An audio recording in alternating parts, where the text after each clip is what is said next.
اللهم صل على محمد وآل محمد وعجل فرجهم أجمعين. أعوذ بالله من الشيطان الرجيم. بسم الله الرحمن الرحيم.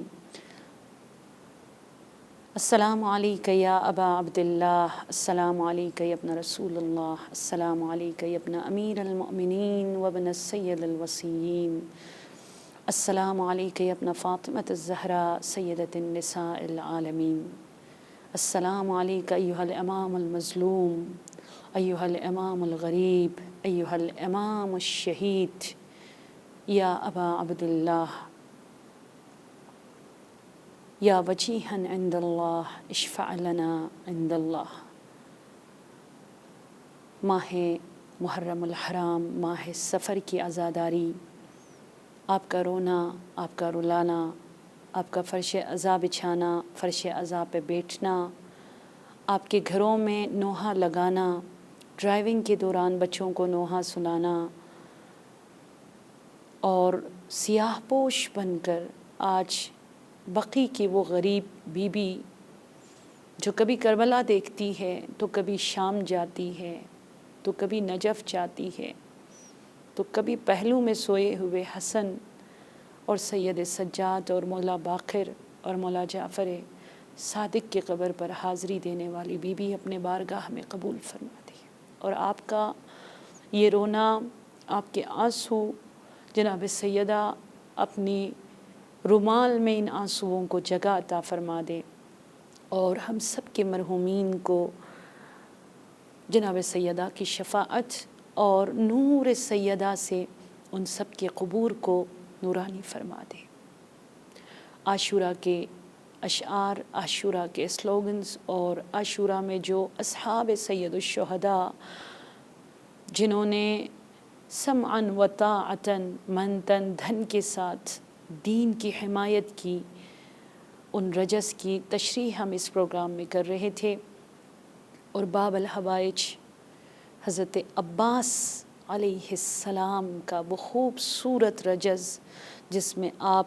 دنیا کو ایک پل میں سمندر کے بیچ میں کھڑے ہو کر دریا کو شرمندہ کر کے سمندر سے بھی گہرا پیغام آپ دے رہے ہیں کہ واللہ، قسم کھا رہے ہیں حضرت ابوالفضل العباس کہ واللہ، قسم خدا کی، ان قطعتم یمینی، میرے بازو کو قلم کر دو، میرے وجود کو ریزہ ریزہ کر دو، انی احامی ابدا عن دینی. عباس سے دلاور، سقائے سکینہ، غازی، باب الحوائج، علمدار کربلا، دین کی حمایت سے دستبردار نہیں ہوگا. بہت احادیث، بہت روایات میں ہم نے دین کی خصوصیات، دین کی کوالٹیز اور دین کو درپیش چیلنجز، دین کو جو تھریٹس آج کے زمانے میں ہیں اور دین کو بچانے کا طریقہ، دین کو پہچاننے کا طریقہ ہم آپ کو بتا رہے تھے. آج بھی ہم مزید اسی پر گفتگو کرنا چاہیں گے کہ عباس کے اس خوبصورت رجز پر آج آپ اپنے گھر میں بیٹھ کر عمل کرنا چاہیں. آج میں، آپ، ہمارے بچے، ہماری آنے والی نسلیں اور ہمارے پوری فیملی ممبرز جو ہے عباس کے اس خوبصورت رجز کا مصداق بننا چاہیں تو ہمیں کیا کرنا ہوگا؟ بہت مشہور ہے، آپ سب نے سنا ہے اور پچھلے پروگرام میں بھی میں نے کہا کہ رسول اکرم صلی اللہ علیہ وآلہ وسلم، امالی شیخ صدوق میں یہ روایت ہے کہ آپ نے فرمایا لا تنظروا الی کثرت صلاتہم ورکوعہم وصومہم وکثرت الحج. یہ مت دیکھو دیندار، جیسے ہمارے یہاں کہا جاتا ہے نا فلاں بہت زیادہ نمازی ہے، تہجد کی نماز وہ قضا نہیں کرتے، ایوری ایئر، ہر سال وہ کربلا جاتے ہیں، ہر سال وہ حج کرنے جاتے. یہ رسول خدا امالی شیخ صدوق میں صفحہ نمبر 303 میں اور بحار الانوار جلد نمبر 68 میں یہ روایت ہے کہ رسول فرماتے لا تنظروا الی کثرت صلاتہم. دیندار کو سمجھنا ہے، دیندار کو پرکھنا ہے اور کسی کے دینداری کو، بلکہ میں یوں کہوں بہتر ہے کسی کے دینداری کو نمبر اگر دینا ہے تو معیار رسول مجھے اور آپ کو بیان کر رہے ہیں. جو عباس کے اندر جو کوالٹی تھی، جو معیار تھا، اور آج آپ کس چیز کو معیار بناتے ہو اور کس کو ٹاپ آف دا لسٹ دیندار میں آپ بیان کرتے ہو، اور آپ کی دیندار کے میرٹ لسٹ میں آپ کس کو شامل کرتے ہو، رسول کس کو شامل کیا کرتے تھے، آپ دیکھ لیجئے گا۔ فرمایا کہ یہ مت دیکھو الا کثرت صلاتہم، کہ وہ بہت زیادہ نمازی ہے، ہمارے یہاں یہی کہا جاتا ہے نا، بہت زیادہ نماز پڑھتے ہیں، وہ تو 24 آورز جو ہے حرم میں ہوتے ہیں یا نماز میں مصروف ہوتے ہیں۔ وصومہم،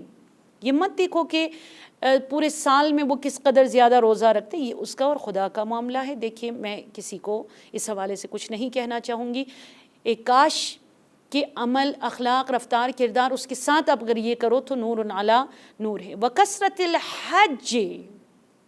رسول فرما رہے یہ مت دیکھو کہ کس قدر زیادہ اس نے حج کیا ہے۔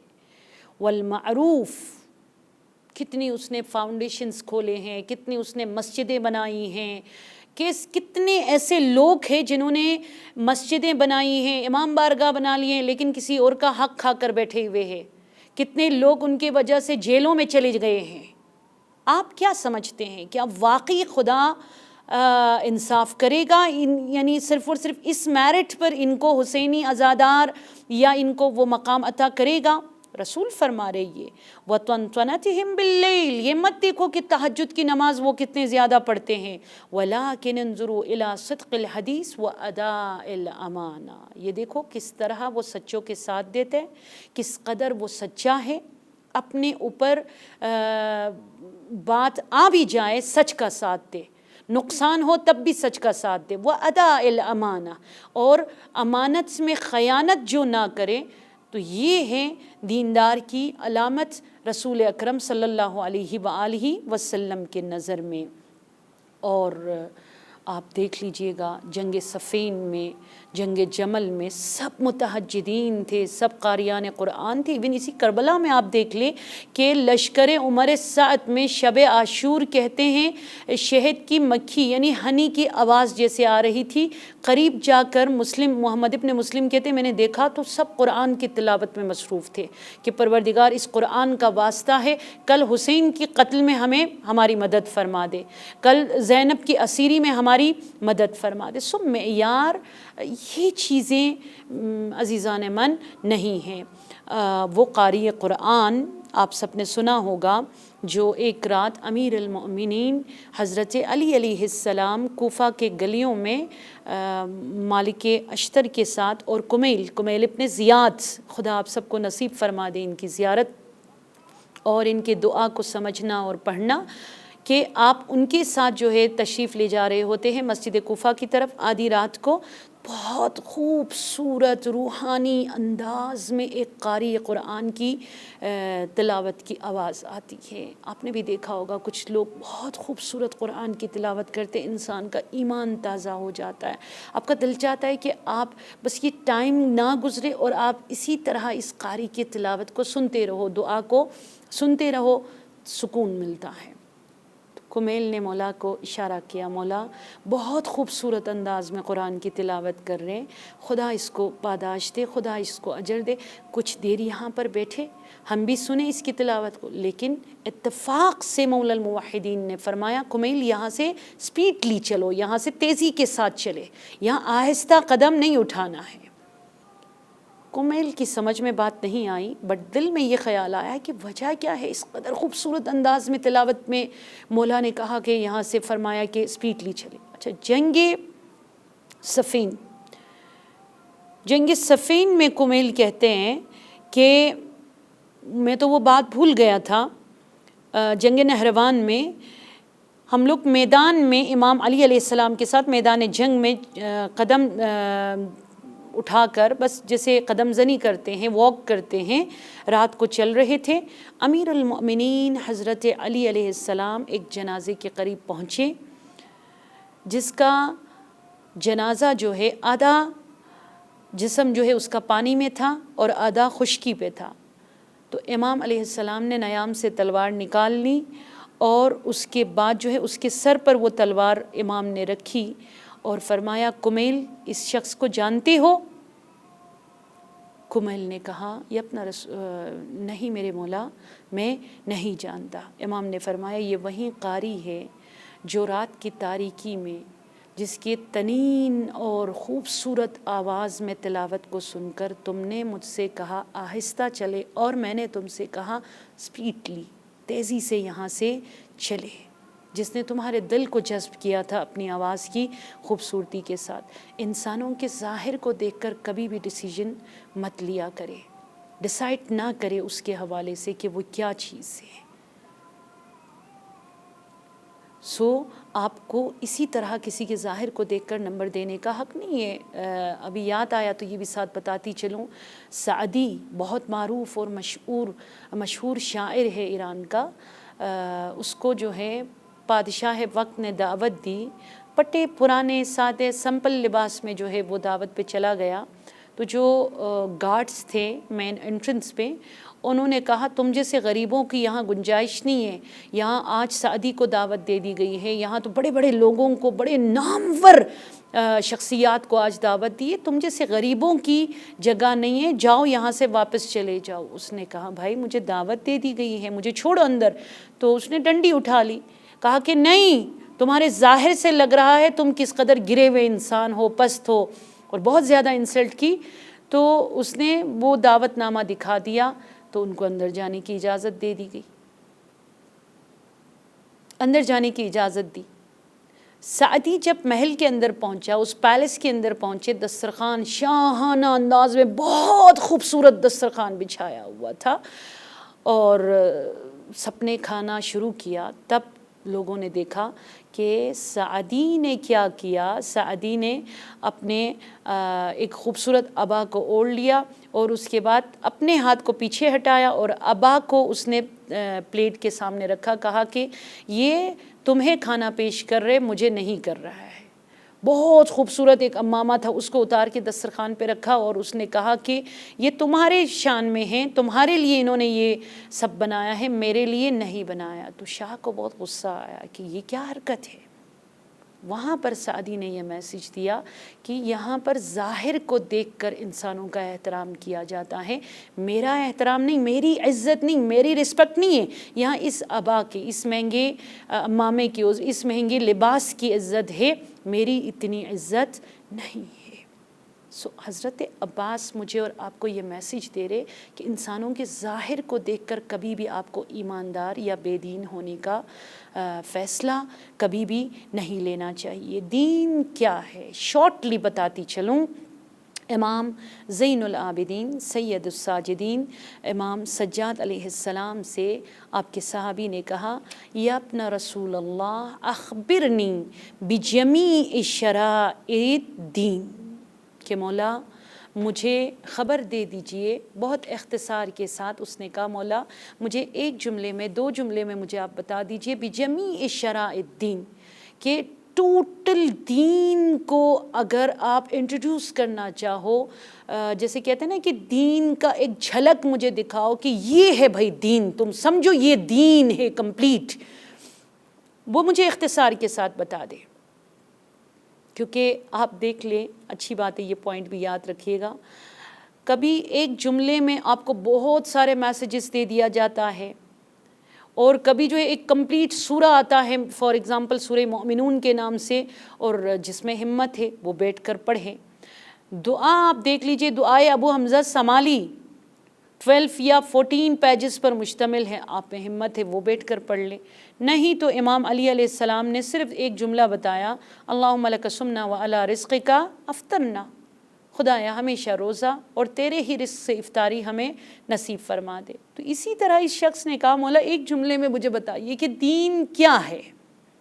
میں بہت زیادہ تفصیل اور ڈیٹیل میں جا کر سمجھنے اور پڑھنے والوں میں سے نہیں ہوں، مجھے اختصاراً بتا دیجئے دین کیا ہے۔ سن لیجئے گا، سید الساجدین ہماری جانیں قربان جائیں، زین العابدین جو اپنے بابا کے بعد ان دنوں دین کو بچانے کے لیے خطبہ دے رہے ہیں، قربانی دے رہے ہیں، اور جلستی دھوپ میں گلے میں توق پہن کر آپ نماز قائم فرما رہے ہیں، اور زینب کے لیے نماز حسین کی یاد بن چکی ہے۔ اس طرح آپ نے جواب دیا، قول الحق والحکم بالعدل والوفاء بالعہد، ایک سجادی ٹرائنگل، کہ اس مثلث کو اس ٹرائنگل کو جو اپنا لے گا سید الساجدین، امام زین العابدین فرماتے وہ دین کا حامی ہے. اس نے عباس کے رجز پہ لبیک کہا، وہ عباس کے رجز کا مصداق بنا اور وہ ایک کمپلیٹ دیندار بننے میں کامیاب ہوگا جو اس ٹرائنگل کو اپنا لے. حق، قول الحق، حق بولنا، حق کے ساتھ دینا، حق کا دفاع کرنا، چاہے وہ ہسبینڈ وائف کے ریلیشن شپ میں ہو، چاہے وہ پیرنٹس اور بچوں کے ریلیشن شپ ہو، چاہے وہ فیملی ممبرس کے حوالے سے ہو، چاہے وہ کمیونٹی کی بات ہو، چاہے وہ آفس کولیگ کے ساتھ ہو، چاہے وہ معاملات ہو، چاہے وہ بزنس ہو، چاہے جو بھی ہو، آپ حق کا ساتھ دیں، حق بولے، حق کا ساتھ دیں. سید سجاد فرما رہے تم کمپلیٹ دیندار ہو، میں ضمانت لیتا ہوں. سیکنڈ، والحکم بالعدل، عدالت کا حکم دینا اور عدالت کی رعایت کرنا. جرجی چرداق نے جو بک لکھی ہے صوت العدالہ علی ابن ابی طالب، عدالت کی آواز علی ابن ابی طالب، اس لیے کہ چلنے میں عدالت، عبادت میں عدالت، اخلاق میں عدالت، غصے میں عدالت، عبادت میں عدالت، صدقہ دینے میں عدالت. علی کی زندگی کا کوئی ایسا پہلو مجھے دنیا میں کوئی بتا دے جہاں علی نے عدالت کی نشاندہی نہ کی ہو. قربان جائے امام سجاد علیہ السلام فرما رہے حق بولنا، حق کا ساتھ دینا اور عدالت کی رعایت کرنا. اور تھرڈ چیز والوفاء بالعہد، جو عہد تم نے کی ہے، جو ایگریمنٹ تمہاری ہوئی ہے، سب سے پہلے تمہارا خدا کے ساتھ عہد، اس کے بعد تمہارے امام کے ساتھ عہد، اس کے بعد تمہارے اپنے ساتھ عہد، اور نمبر 4 جو تم اپنے گھر والوں کے ساتھ عہد باندھتے ہو اس پر عمل کر لو. تم نے کمپلیٹ دیندار بننے کے امتحان میں فل نمبر لے لیا. پوزیشن ہولڈر بننے کا جو کریڈٹ ہے وہ میں سید سجاد تمہیں دے دیتا ہوں. عزیزان من، یہاں آج حضرت عباس کے اس رجز کی تشریح میں لوگوں کو ٹوٹل آپ کے سامنے رکھنا چاہوں گی کہ چاہے وہ جس بھی مسلک سے ہو، چاہے وہ مرد ہو یا عورت ہو، ہمیں 3 طرح کے لوگ نظر آتے ہیں اس معاشرے میں. اور آپ خود ڈیسائیڈ کر لیجئے گا، اپنے گریبان میں جھانکیے گا کہ آپ کا کس گروپ میں شمار ہوتا ہے. نمبر 1، یہ حق کے حوالے سے، عدالت کے حوالے سے، وفاء بعہد کے حوالے سے 3 طرح کے لوگ ہیں. نمبر 1 وہ جو صرف اور صرف باطل گوئی کرتے ہیں، یعنی باطل کی طرف دعوت دیتے ہیں، غلط بولتے ہیں، غلط سوچتے ہیں، رونگ بولتے ہیں، رونگ ہوتے ہیں اور رونگ کی طرف ہی لوگوں کو، غلط چیزوں کی طرف دعوت دیتے ہیں. اور خدا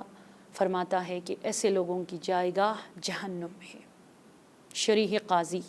بہت نام آپ سب نے سنا ہوگا، کتاب الارشاد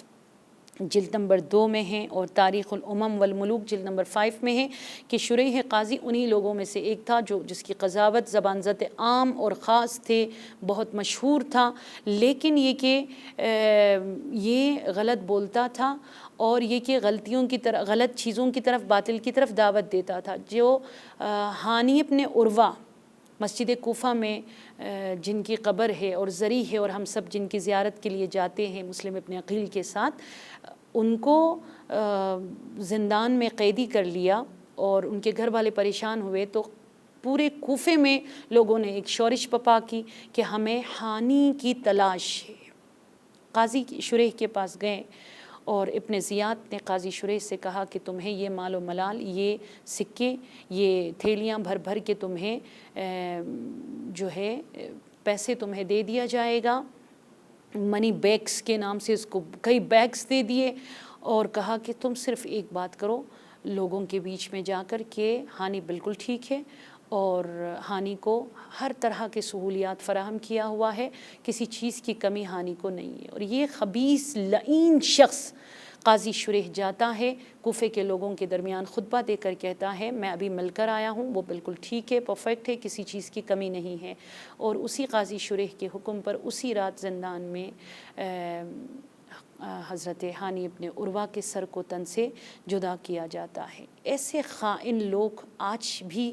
کمی نہیں ہیں. اور دوسرے گروپ وہ ہے جو حق بولتے ہیں قاضی شریح کی طرح نہیں ہے کہ غلط بولے اور غلط کرے، جو حق بولتے ہیں بٹ حق پر عمل نہیں کرتے ہیں۔ عبداللہ بن عمر دوسرے خلیفے کا بیٹا مکہ میں تھا، اور امام حسین علیہ السلام جب مکہ تشریف لائے تو اس نے کہا کہ یا ابا عبداللہ الحسین، میں گواہی دیتا ہوں کہ رسول خدا نے آپ کی امامت کی طرف اشارہ کیا، آپ کو اپنے دوش پر سوار کیا، آپ کی وجہ سے اپنے سجدے کو طولانی کیا، آپ کے شان میں یہ حدیث بیان فرمایا، اور یہ بھی میں گواہی دیتا ہوں کہ رسول اکرم صلی اللہ علیہ وآلہ وسلم نے فرمایا میرے فرزند حسین کو نہر فرات کے کنارے شہید کر دیا جائے گا۔ تو امام حسین نے فرمایا تم نے تو یہ ساری گواہیاں دے دی، دنیا کو بھی روشناس کیا، بہت خوبصورت انداز میں میرے فضائل بیان کیے، اب میں جا رہا ہوں دین کو بچانے، کربلا چلو گے میرے ساتھ؟ عبداللہ بن عمر نے کہا مجھے معاف کر دیجئے، سوری، میں آپ کے ساتھ نہیں دے سکتا۔ تاریخ دمشق جلد نمبر